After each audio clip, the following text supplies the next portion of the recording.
Dia 31 de outubro é comemorado, não sei se é comemorado que se diz, mas é o dia da Reforma Protestante, o aniversário da Reforma Protestante. E eu conheço...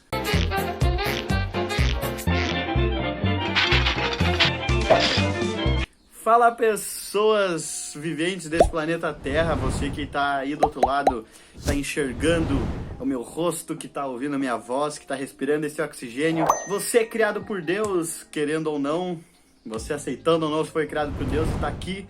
Seja muito bem-vindo a esse canal, a esse vídeo. É um prazer ter você aqui. Para quem não me conhece, eu sou o João. E, cara, antes de começar esse vídeo, eu quero lembrar vocês que a gente está em outras redes sociais. A gente está no TikTok e no Instagram também. Então, vai lá, curte, comenta, compartilha as nossas coisas, porque tem muito conteúdo muito bom. Então, o link vai estar é o primeiro link da descrição e vai estar aparecendo na tela em algum lugar, nossa arroba, mas é sempre o mesmo. And I with this. Então, vai lá, faz tudo que tem que fazer. Mas fica aqui que a gente vai conversar um pouco sobre Reforma Protestante. O porquê que nós, evangélicos ou cristãos, consideramos tanto a Reforma Protestante. E aqui, ó, pra você também saber que eu conheço a cultura, a história e te ajuda também até a passar no Enem, porque às vezes cai Reforma Protestante no Enem, ou numa prova, não sei, acho que é no 8º ou no 9º ano, sei lá, não lembro. Mas eu vou fazer um resumo do que foi a Reforma Protestante, mas antes de entender a Reforma Protestante, vamos entender o que aconteceu. A gente precisa entender a história da igreja, tá? Eu vou começar basicamente no ano 30 depois de Cristo, que é o ano onde Jesus foi crucificado. Sim, Jesus foi crucificado no ano 30, isso é papo para outro vídeo. De repente eu posso até deixar aqui no link da descrição, deixar algum vídeo falando sobre isso, mas sim, Jesus foi crucificado possivelmente no ano 30. Aí, então, ano 30, Jesus foi crucificado, 3 dias depois ele ressuscita, ele aparece aos discípulos, fica mais ou menos mais uns 40 dias, e aí ele sobe aos céus. E ele subindo aos céus, ele diz: vão e façam discípulos, batizando-os em nome do Pai, do Filho e do Espírito Santo.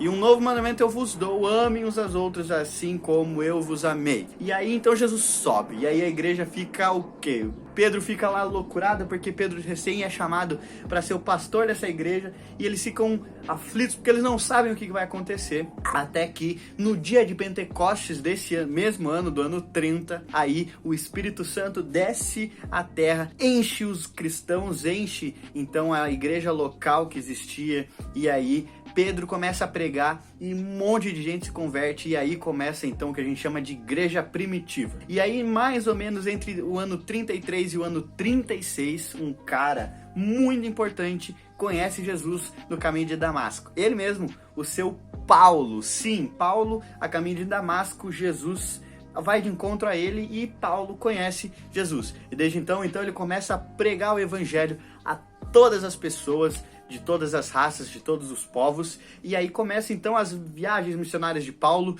e Pedro ainda edificando a igreja para os judeus, e Paulo tem um trabalho muito forte com o que eles chamam de gentios, ou seja, as pessoas que não tinham origem judia. E aí o que acontece? Paulo e Pedro trabalhando nisso aí, começa um burburinho. Jesus, ele foi crucificado por ser quem ele era.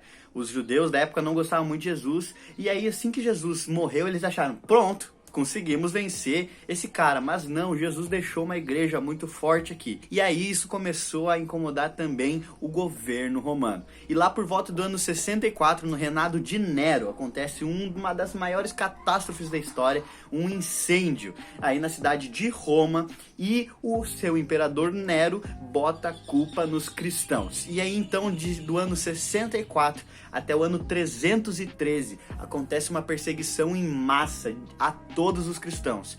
Do ano 33 até 64 acontece uma perseguição razoavelmente considerável, tanto que a gente vê na própria Bíblia alguns irmãos nossos morrendo mártires, mas é do ano 64 ao ano 313 que é o pior período da história para a igreja. Isso acontece em brutalidades. Só que daí, no ano de 313, por N fatores, e eu acredito que por uma intervenção de Deus, a igreja é legalizada, ou seja, a crença em Jesus é permitida no Império Romano, ou seja, os cristãos não são mais perseguidos. E aí no ano de 390 é a fundação do que a gente chama, do que a gente conhece de Igreja Católica Apostólica Romana. Sim, é no ano de 390 depois de Cristo que a igreja se torna a religião oficial do Império Romano. E aí, de 390 até 1517, que é onde a gente vai parar na história, acontece muita coisa, mas muita coisa. Os irmãos começam, nesse meio tempo que surge então o cânon da Bíblia, ou seja, surge a Bíblia como a gente conhece hoje. Acontece um monte de coisas, um monte de intervenção divina, mas aí os nossos irmãos da época começaram a se perder, começaram a inventar coisas sobre o reino de Deus, basicamente sobre uma em específico, que é aonde a gente quer chegar.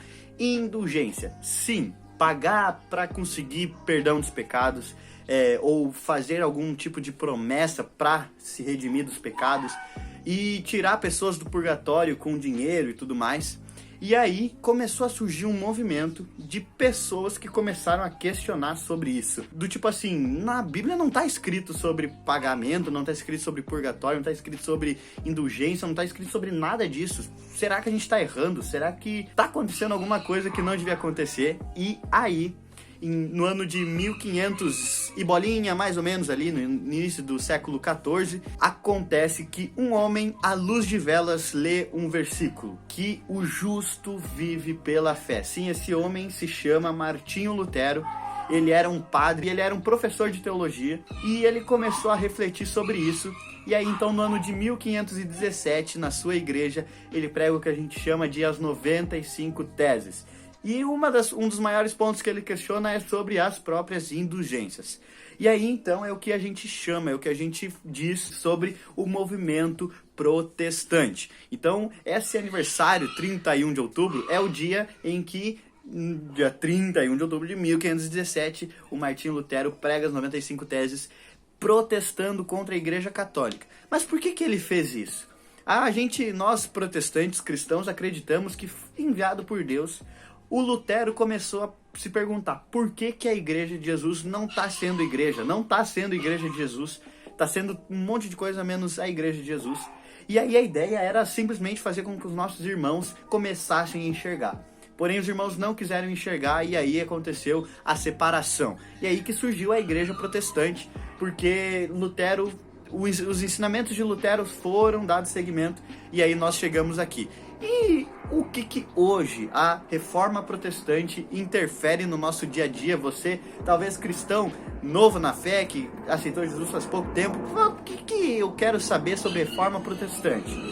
Eu vou te dizer, cara, Reforma Protestante significa a intervenção de Deus na história da igreja. A gente sabe que a igreja é a base da igreja, a rocha da igreja, a edificação da igreja é Jesus Cristo.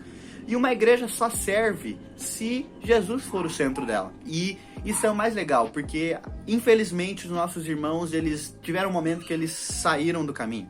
Eles perderam a visão, o centro de Jesus, e Deus não deixou com que isso acontecesse. Deus interviu na história da igreja, e Deus, então, através de um homem, fez com que Jesus voltasse a ser o centro da igreja. E aí, hoje, mais de 500 anos depois, a gente tá onde? Tá num cenário onde, de fato, de novo, a igreja às vezes não tem tido Jesus como centro. E eu tenho certeza que você conhece algum exemplo, eu não quero citar aqui, mas algum exemplo de coisas que acontecem dentro de igrejas e a gente enxerga que Jesus não está sendo o centro. Não são mais indulgências, não são mais purgatórios, não são mais pagamentos e nem nada do tipo, mas esses são coisas.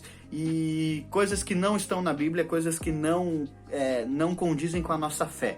E aí cabe ao seu papel, você cristão que está enxergando isso, de perceber que o seu papel como membro desse corpo, membro dessa igreja, é levantar a mão e é falar assim, gente, não é isso que Jesus planejou para sua igreja. E é isso que a Reforma Protestante diz para nós. Deus intervindo na história da igreja, fazendo com que a igreja voltasse a glorificar o nome de Jesus e fazesse com que o nome de Jesus fosse engrandecido, fosse falado para as pessoas, porque Jesus está voltando. A gente não sabe o dia, nem a hora, nem o mês, nem o ano, a gente não sabe quando, mas a gente sabe que ele vai voltar, e ele vai voltar para buscar a gente, e o nosso papel como igreja é ser luz, é ser sal, e viver pela fé, porque o justo vive pela fé. É isso aí, um feliz dia do protestante, ou sei lá, feliz dia da Reforma Protestante para você.